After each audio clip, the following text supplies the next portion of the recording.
तो मन में का चला कटे जब देखो तब एथी करत रहत ना बताड़ा ना भाग जाता आ 2 दिन हो गेल अभी तक से का रे का करता रे बैठ के पलंग तुरता रे। अरे ना जी कुछ नहीं तरह बैठल बानी। हमारा करम में ते ही लिखाइल रहली हस काहे ऐसे क्या बोला तनी खराब बनी का जौना के देखो तो पल्सर अपाची बुलेट मिलत ऐसन हमारा के सेकंड हैंड में हेरारू मिलत तो काहे ना वही घरी कह नहीं दोसर बियाह कर लेले रहती काहे हमरा से बोला बे फालतू अभी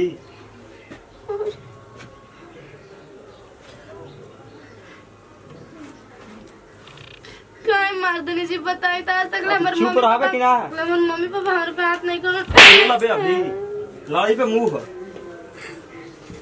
का जी क्या करतनी ए बाप रे बाप बुझाता कि काम ना धंधा बाटे एकदम सज धज के खाली बैठे रहे के बाटे बाप देले रहता सब रुपया गाड़ी तो अबरी का करी तू उड़ा आसमान में गोड़वा रही नीचे रहबे ना करी बुलु बुलु लोर बहावे लगती है तो कबे अभी डाइन लेखा चबइबे का चबा तो गइले बाड़ी आके कपार पर निके चढ़ गइल बाड़ी बोझ हो गइल बाड़ी ए दीदी जो ऐसे काहे बोला हमनी के करा में लिखल ही रही जानलू बुझाता कि नहीं आ कतना मासूम से चेहरा बनल कि कितना निमन हनी करार क के भूले त देलसन ना तोर बाप भाई कैसन बड़ा सर रे हमर भैया गोइल बड़न विदेश ठीक बटे नु ओयन त दे दियन सारा पैसा अरे बाप रे बाप गोइल बासन विदेश लंदन आज ले साल भर ले विदेश लंदन कमाता होस ना दीदी जैसे काहे बोला तने सुनी जी बोला बे अभी लड़ाई पे उनका समूह अरे रवा त हमर पते ना है कि आजकल के मर्द कैसन बड़ा सन के अपने मेहरारू के हाथ पर रखो तड़ा सन कपार पे रह बे कपार पे नहीं के रह के मेरे कोई चल ना जानी जूता का के नीचे देखा रख तोरा के जूता के नीचे एक दिन बियाह कइले बनी जा हमरा के का जाने का हमर गरीबे घर में बियाह होइल रे कम से कम इतना दुखावा त ना सहे के पड़ी तो चल जो काहे ना बोले ले जा माई बाबू हाथ बांध अदला से चले नहीं तो सोच के नहीं धरावे के चाहिए ना बानी जमीन पे और एकदम सोच ली आसमान के लेटे तक जाप दी कन काहे में कुलछनी आ गइल बियान के कपार पे डाए खातिर तो नहीं मनी बोलला पे लोर टपकावे लागती है बोलती लगा दी पे चप ना ना दे जी या मार दी कैसे कर दे जी मुंह तो दे जा रो लगे का भी कर ले मनी बताई काम बिगड़ ले भगवान बिगाड़ के उजाड़ के रख देली हमनी के घर दुआर एकर खाना बंद कर दो खाना मत दी हो बहुत भइल हमर देवा जी जितने तरह के प्यार करता ना उतने तू कपार पे चढ़े के मत सपना देखी समझ ली जितना में बड़े उतने पे रहिए ना तभी जान तो नहीं किसकी तू कौन खानदान में आइल बई तू सोच लिए तनी आ तनी है कुल जीत जाट कम कर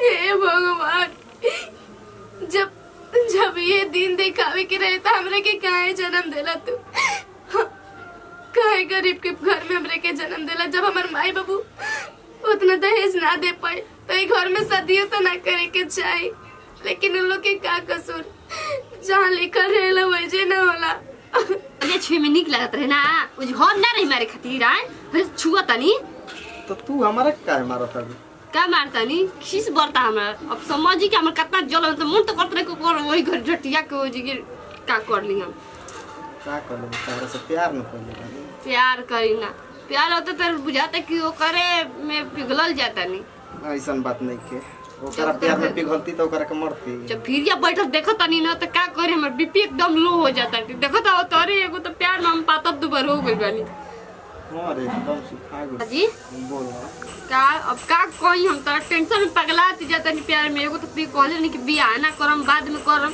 तो कर यानी ठीक है बा घरवे वाला नु करवा देलसन बढ़िया रे सुंदरो बिया कोई हमरा दे छोड़ के वो करा और कहीं गइला त बता दे हम तारा के ना तारा के कबो ना छोड़ काजन खाई हमरे से बहुत प्यार करला ना हां जान से तारा से बहुत प्यार करी ना का करी सच में करे मन तो करता कि ओकरा के हटा दे हमनी के बीच से दूरी कर दे तो चला घर खत्म कर दी जाओ करा के हां खाली कहे के बाटे करे के थोड़ी है बाटे अच्छा बोल कभी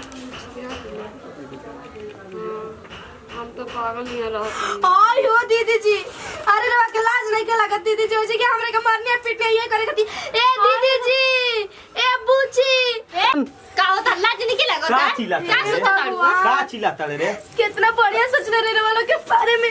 का चिल्लाता रे? अरे ले आओ क्या सोचते हैं हम के बारे में हां बाप रे जबाती अरे हटी, एक तो चोरी पर से सीना चोरी। का हो गइल भैया काहे इतना हाला कइले बा अरे हाँ ये बुदा ए घर में हल्ला गुला भइल बा फिर के गोदी में का हो गइल ओ भगवान करे करे करे बड़ा जमीन के करे करे बड़ा ओ ये तो हमारे करे करे बड़ा तो काहे के हम जिंदगी बर्बाद केला ना करे के ये तो देख तो है भैया पर लठन लगा के कैसे एकर लाज ना लगेगा अजीब सच बोला तो नहीं पूछी है ने सुनी हमनी के देखले ना कितना देवर खाली वो वाला से जीतता रे हां और ज्यादा भैया छोड़ अभी का देखो ना कैसे लठन लगा आई हे भगवान गोदी में के ये सुतल बतिया आई वो दादा हम सोचले ना रही कि हाय हाय से अरे बैठल रह जा कि सुतल रह रे 2 दिन आइला ना पहले घर में ड्रामा तार चालू बा लाज नहीं खेला का इतना दिन से पूरा गौवा के सुना के जो बात सच है बोला तनी तू सच बोलता है ऊपर तक के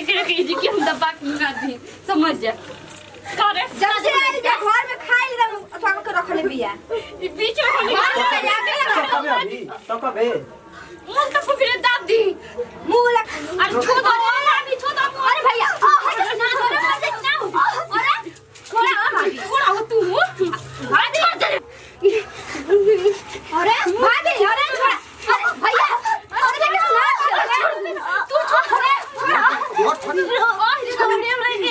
बहुत ही तक कोई भी हम के दिन मर देखी ना है ना मर जे तो मर जा आ ये दादा काई दादा उठ का भाई छोड़ दे पड़िया हो जवन हो तो भाभी का भइलो खत्म हो गए चल जो छोड़ चाहत रहे ठंडक मिल गया हमारे सीना के तुम चाहते हो तो कहीं पर चिल्ला चिल्ला के हाला को तो सगुरी पप्पा कल जाई रे बुची का कर दफना दे हम नहीं खिलात का होई क्या हो के कुछ करे के जरूरत ठंडा में तोहर मिल गइलू कुछ कइले रे गलती तो माफ ना कर तू लोग हाला कर देलो घर हल्ला कइला के कोनो जरूरत नहीं के ए जिया करे के कब का होई बुची अब का होई रे सच में मर बिल का रे अब का होई आदि जो सोच कुछ जल्दी से ना गांव के वाला के जाए काई जित रह जाए गांव में ओकर खातिर मार जोश में होश खो गेलू लगनू अब का होई बताओ लोग अब जाए तो सन जवन हो तो गया और बुझाई कुछ तू लोग जाना तो जाना कि हम खिस बर्दाश्त ना होला जब खिस में हो जाए तो कुछ ना समझाऊ अच्छा ठीक बात सुना दीदी देख कुछ उपाय को दे जल्दी ना तो बहुत हमको डर एकरा लगता के केनियो घरे में दफनावा जा आ केहू काम तोला के ना जा हो भैया जल्दी तू उठा ना तू केहू आ गई घरे तो बहुत बड़ा बवाल हो जाई चलो सब जल्दी जल्दी चल के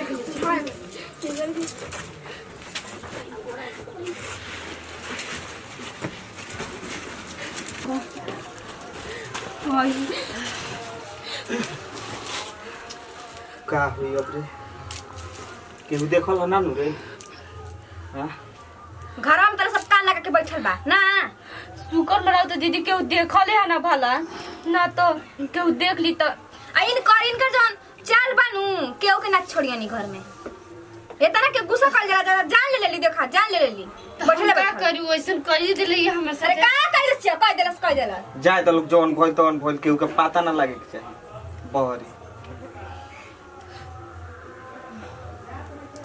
बाप रे बाप हमरा के छोड़ दो जा कुछ इतना खतरनाक खबर जनबे ना कहनी आज ले देखा जान ले लेली खातिर छोड़ दो जा हम आराम कर जाए दे अब जवन भइल तवन दीदी हम ना जा हम चलम ते कहां से घर तो छोड़ हम तोरे ससुर हां मोटरे बना के रख के जानी ससुरा में ना चल तू हम ना बोल ना तो हमरो को मुंगा दी हम चुप तो रह। पहुंच गए तो मुंगा अनाप शनाप बकत रहत रे। टेंशन अगर दिमाग काम नहीं करत मजाक में कुछ देर खातिर अकेला अच्छा अब के जान ले रखी विचार बा जान नहीं चुप खेले रह सन मत चिल्ला सन केहू सुनी त का कही बहरिया कहां क्यों सुनी तू भैया बाड़ा नु जेल खटे के परी जेल खटे के परी चुपचाप पता रह नहीं सब हाथ शांति से से कैसे करे कि हम ओकर नाजुक कितना शरीर है ये हाथ से पता न कैसे करे कि हम कर देना जा सन सुत सन अब रात ज्यादा हो चल गई दीदी हम कर तब आज रात आई कर जा तनी सुत जा सन खाना वाना मत बनाइए सन केहू अब ए बेरा ना खाई अब के खाई खाना नहीं मन लगता है घर में सुनी अब का सोचा धनिया जाए दे गोरा हमें काटा बन के रहिया हट गुलनु और हम तो मनावत रहे गुलाब के फूल में कांटा कान कहाँ से हो गल रहे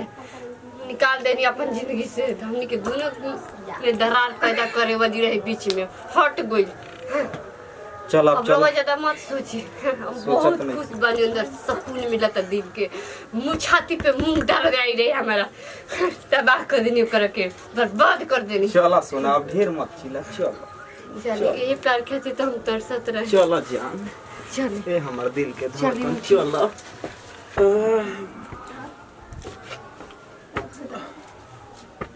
कहाँ कोई लौकत नहीं के, सब ऊपर है का। बुचिया बुचिया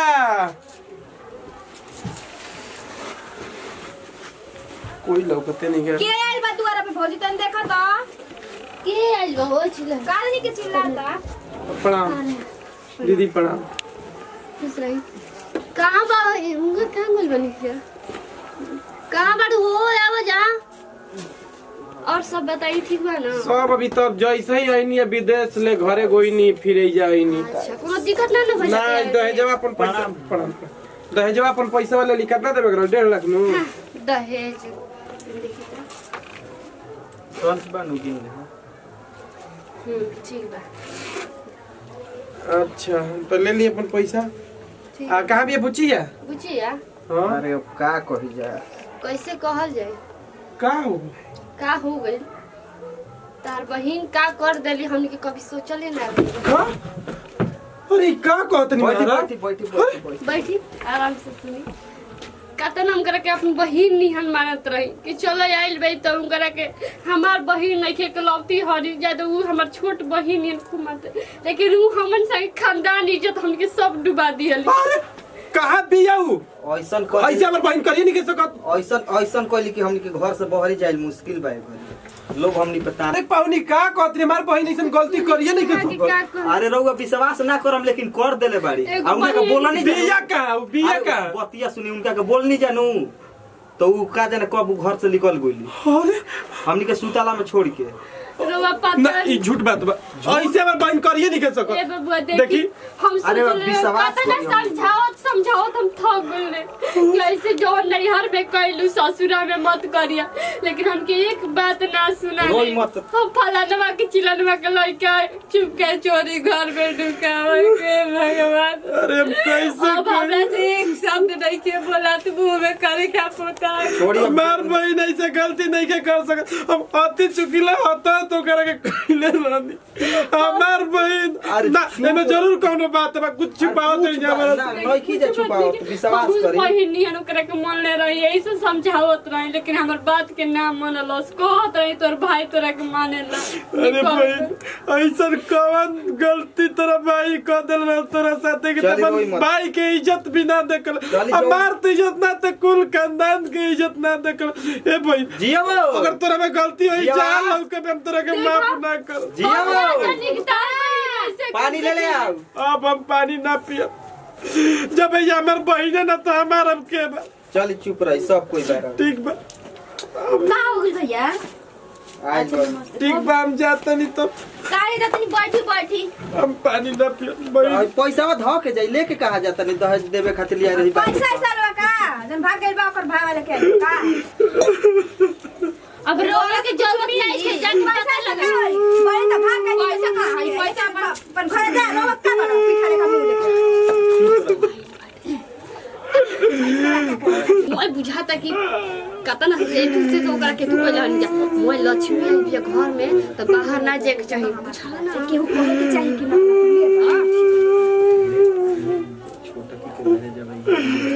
ठीक बा अब अपना बहन के तरफ जवन लेके आई रही बाकी रहला उ दे दी। ले ली। अब हम क्या करब? जाके पता लगा लिया बबुआ। दुआरिया पर छोड़ दे भैया के गिर पड़ जाइयन। देखिए ढमिला मत, जब मैं ढमिलाए के बाद जाके होली ढमिलात रह। बड़े आइला हम हुने खन देखत अब तो मन जोरत पहिनी जनो आइबु काई हम खाता देखो ना पैसा तो आई लो। चलो घर आवा जा। अरे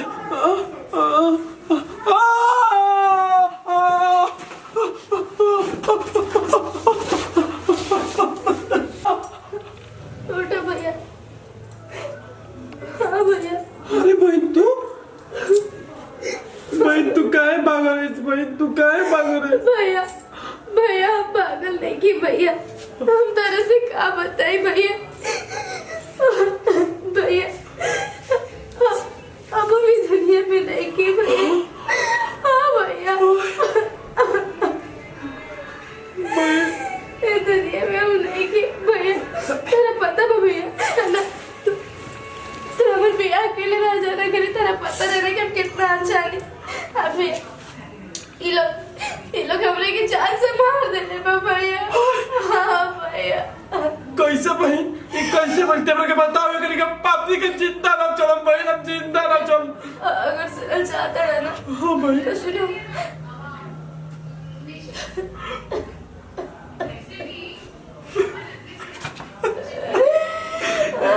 मतलब सब ही दहेज के कारण बन अरे पापी इंसान भाई हमरा के माफ कर दिए भाई तोरा कैसा लेकिन भैया तू तो कहला कि हम तोरा की कब माफ नहीं करो। मैं जब तेरा पता नहीं कि तार बहनी से नहीं है तब तू काहे उन लोग के सामने भाई हम क्या जानते हम अंधविश्वास में बन भाई हमरा के माफ कर दे। अब हम ये गलती के लिए बनी घर में शादी कर गए ना भाई हमरे चलते फिर जान चली गई भाई हमरा के माफ कर दे। बाकी तो टेंशन मत ले भाई तोर हम बदल ले तोर आत्मा के शांति मिली भाई।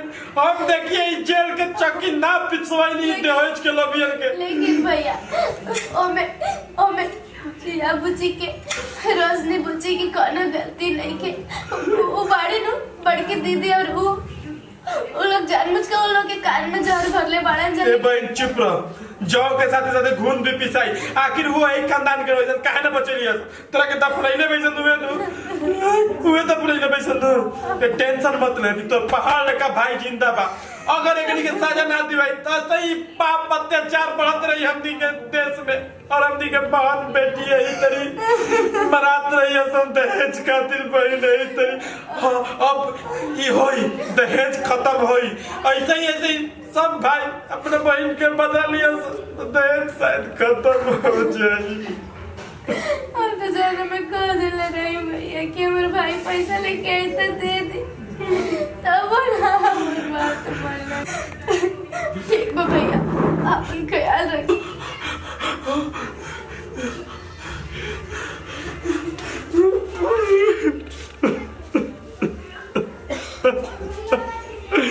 जाता भी तो रहेगा थाना में एकनी के नाम जेल के चक्की पिसवाई तो हमरे नाम न सनपतिया।